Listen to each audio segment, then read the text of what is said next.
Close to 2 decades after a frightening incident that he said almost ruined his life, a man stood on the witness stand today and recounted the night he says Tony Humby raped him. On day 2 of Humby's trial in provincial court in St. John's, the man, now in his 30s, was the first of almost a dozen complainants to testify in a case that has sent shockwaves through the province. The 64-year-old Humby has pleaded not guilty to close to 80 charges, including sexual assault, sexual exploitation, child luring, and human trafficking. Humby's co-accused, 83-year-old Bruce Escott, pleaded guilty to multiple charges and earlier this year was sentenced to 13 years in jail. The man testifying today at Humby's trial told the court he had a troubled childhood, having been on his own since age 15. He lived in many foster homes and was around 15 when he met Humby for the first time through a friend. After the two chatted online, he said he accepted Humby's invitation to come to his house on Hussey Drive.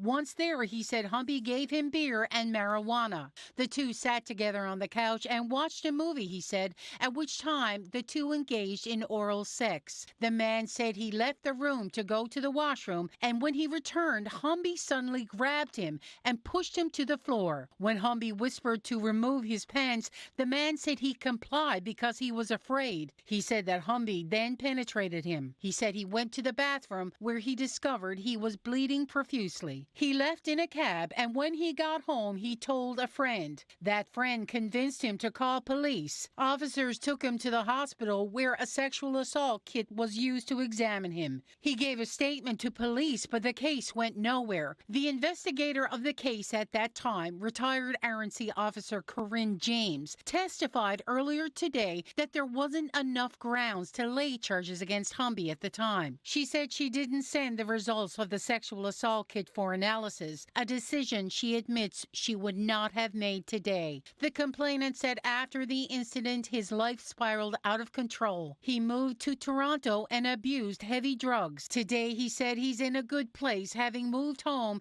and reconnected with his parents. When asked how he now sees Humby, the man said he's dead, noting it's his way of moving on with his life. Testimony in the trial continues tomorrow. Rosie Mullaley, NTV News.